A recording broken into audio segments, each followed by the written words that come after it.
नमस्कार। मैं doctor Ghanshyam Bairwa, associate professor Sanskrit, doctor Bhimrao Ambedkar government college Sriganganagar, Rajasthan.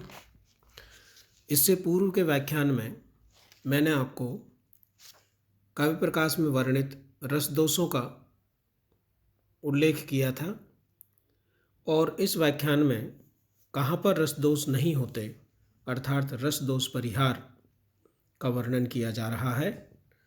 तो इस प्रकार से देखिए, नए दोष है स्वपदेनुक्तावपि संचारिणः क्वचित्। क्वचित् यानी कभी कभी, स्वपदेन उक्तौ अपि अपने पद से कहे जाने पर भी संचारी भाव दोष युक्त नहीं होते। जब रस दोषों की बात की थी तो बताया गया था कि किस प्रकार से रस, स्थायी भाव और व्यभिचारी भावों का यदि किसी श्लोक में शब्द से उल्लेख कर दिया जाएगा तो वो रस दोष होगा। तो देखिए, कब वो रस दोष नहीं होगा, इसका रस दोष परिहार है। नए दोष है स्वपदेन उक्तौ अपि संचारिणः क्वचित्। क्वचित यानी कभी कभी, अपने पद से उच्चारित संचारी भाव आदि भी रस दोष नहीं होते। एक श्लोक दे रखा है यहाँ पर, देखिए, यथा औत्सुक्येन कृतत्वरा से भुवा व्यावर्तमाना ह्रिया तैस्तैर्बन्धु वधूजनस्य वचनैर्नीताभिमुख्यम पुनः। एक श्लोक है, इसमें देखिए, औत्सुक्य और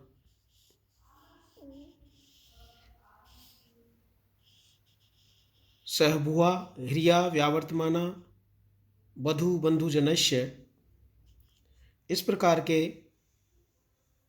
औत्सुक शब्द के समान उनका अनुभव उस प्रकार की प्रतीति नहीं करा सकता। इसलिए दूरा दुत सुकम इत्यादि उदाहरण में व्रीड़ा प्रेम आदि अनुभावों का विवलित अनुभावों के समान औत्सुक के सहसा प्रसरण आदि अनुभावों का इस प्रकार से प्रतीति कराना न होना, उत्सुक यह शब्द प्रयुक्त ही किया जाता है, अर्थात यह उचित ही है।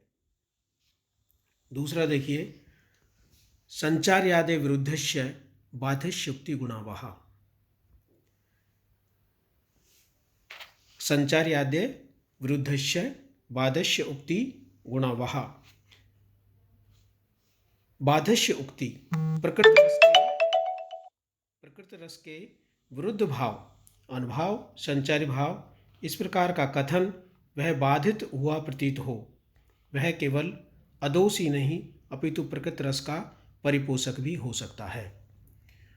विरोधी रस का विभाव अनुभाव अर्थात एक प्रधान रस हो और एक अप्रधान रस हो या विरोधी रस हो, उस विरोधी रस के अनुभव और विभावों का जब प्रयोग किया जाता है तो वो दोष करने वाला ही नहीं होता अपितु गुणों का वाहक भी होता है। एक उदाहरण दे रखा है, देखिए, क्वा कार्यम सस लक्ष्मण है क्व च कुलम। इस प्रकार का एक श्लोक है। यहाँ पर देखिए, वितर्क आदि के उदय होने पर भी उनकी शांति चिंता में ही हो जाती है, इसलिए वह प्रकृत रस का परिपोषक है। ये उदाहरण पूर्व में दिया जा चुका है। दूसरा और उदाहरण, पांडु क्षामम वदनम हृदयम सरसम तवालसम च वपुः आवेदयति नितांतम क्षेत्रीय रोगम सखी हृदयंतः। ये एक श्लोक है। इस श्लोक का अर्थ इस प्रकार से है, हे सखी, तुम्हारा यह पीला एवं दुर्बल मुख अनुराग युक्त हृदय तथा आलस्य युक्त शरीर हृदय में स्थित किसी नितांत असाध्य रोग की सूचना दे रहा है। यहाँ पर पांडुता, करुणा एवं विप्लव श्रृंगार दोनों के साधारण अनुभाव है, अतः परस्पर विरुद्ध नहीं है। आगे रसदोष परिहार देखिए, ये 4 जगह काव्य प्रकाश में मम्मट ने रसदोष परिहार बताया है कि व्यभिचारी भाव आदियों की शब्दवाच्यता कभी कभी रसदोष नहीं होती और प्रकृत रस के विरोध में उसके अनुभाव विभावों का प्रयोग करने पर भी रसदोष नहीं होता, अपितु गुण का वाहक होता है। और तीसरा यह है आश्रय ऐक्य विरुद्धो, जो दो रस एक आश्रय के कारण विरोधी है, स कार्यो भिन्न संश्रय है, वहाँ पर उन दोनों रसों का आश्रय भिन्न कर देना चाहिए। और नैरंतरेण यो रस है, और जो रस साथ में निरंतरता के कारण विरोधी है, रसा अंतरेण अंतरतो, वहाँ पर उनको दूसरे किसी रस को मध्य में डाल करके इस प्रकार से विरोधी रस का उल्लेख करना चाहिए। देखिए उदाहरण, वीर भयानक कयेरेकाश्रयत्वेन विरोध है, वीर और भयानक का एक आश्रय में विरोध है, इसलिए प्रतिपक्ष अर्थात प्रतिनायक के रूप में भयानक रस का वर्णन करना चाहिए और वीर रस का नायक के पक्ष में वर्णन करना चाहिए। शांत तथा श्रृंगार रस का अव्यवधान के कारण विरोध है, इसलिए इनके मध्य किसी अन्य रस का वर्णन करना चाहिए। उदाहरण के स्वरूप जैसे देखिए, नागानंद नाटक में शांत रस प्रधानभूत जीमूत वाहन के अहो गीतम अहो वादित्रम, आश्चर्य है, कैसा गीत है, कैसा बाजा है, इस अद्भुत रस को मध्य में वर्णित करते हुए मलयावती अर्थात नायिका जो थी उनकी विषयक श्रृंगार का वर्णन किया गया है, नायिका विषयक श्रृंगार का वर्णन किया गया है। तो जब दो विरोधी रस हो एक आश्रय के कारण तो उनका आश्रय भिन्न कर देना चाहिए। दो विरोधी रसों का निरंतरता के कारण एक साथ वर्णन करने के कारण विरोध हो तो उनके मध्य में किसी दूसरे रस का वर्णन कर देना चाहिए। इसके और भी उदाहरण दे रखे हैं, भूरेणु दिग्धान नव पारिजात माला रजो वासित बाहु मध्या, इस प्रकार का एक श्लोक है।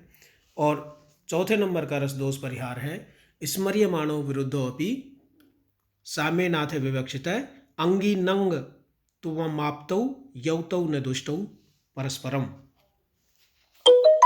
विरुद्ध रस यदि प्रधान रस के साथ स्मरण किया जाता है, दो विरोधी रस है तो एक विरोधी रस प्रधान होगा और एक विरोधी रस अप्रधान होगा। तो एक विरोधी रस को यदि प्रधान रस के साथ स्मरण किया जाता है अथवा साम्यनथ विवक्षित है अथवा साम्य भाव से विवक्षित होता है, यानी साथ साथ चलने के कारण उसकी विवक्षा की जाती हो, तो वह दोषयुक्त नहीं है। ध्यान से समझिए, दो विरोधी रस है, एक विरोधी रस को यदि स्मरण के रूप में वर्णन किया जाएगा तो विरोध नहीं है, रस दोष नहीं है, और साम्य भाव में यदि उसकी विवक्षा होगी तो भी वहाँ पर रस दोष नहीं है। इसके अतिरिक्त जो अंगिन्यंग तुमाप्तौ अर्थात जो दो विरोधी रस है एक प्रधान रस के अंग भाव को प्राप्त हो जाता है तो वो भी परस्पर विरोधी नहीं होते। दो विरोधी रस है, एक प्रधान रस है और एक अप्रधान रस है, और अप्रधान रस प्रधान रस का यदि अंगत्व को प्राप्त कर लेता है तो वो भी रस दोष नहीं है। इसका एक श्लोक देखिए, अयम स रसनोत्कर्षी पीन स्तन विमर्दन है, नाभ्युरु जगन स्पर्शी नीवी विश्रमसन कर है। इस प्रकार का ये एक श्लोक है, और इस श्लोक में विरोधी यहाँ पर करुण रस का वर्णन है, और करुण रस का वर्णन में नायिका अपने प्रियतम के साथ अंतरंग विषय का अंतरंग कथा का वर्णन कर रही है, तो वो श्रृंगार रस है। तो यहाँ पर करुण और श्रृंगार दोनों परस्पर विरोधी है, तो विरुद्ध रस यदि प्रधान रस के साथ स्मरण किया जाए, प्रधान रस यहाँ पर वीर रस है, विरोधी रस यहाँ पर करुण रस है, तो करुण रस को वीर रस के साथ स्मरण किया जा रहा है तो यहाँ पर यह रस दोष नहीं है। और ये भूरी श्रवा के युद्ध भूमि में पड़े हुए हाथ को देखकर उसकी पत्नी का वर्णन है। यहाँ पूर्व अवस्था का स्मरण विरुद्ध रस यानी श्रृंगार रस का अंग होकर भी करुण रस को ही पुष्ट कर रहा है। तो कहने का तात्पर्य यह है कि जहाँ पर दो विरोधी रस हो तो एक प्रधान रस हो और दूसरा अप्रधान रस को उसके साथ स्मरण किया जाए तो वहाँ पर कोई दोष नहीं होगा।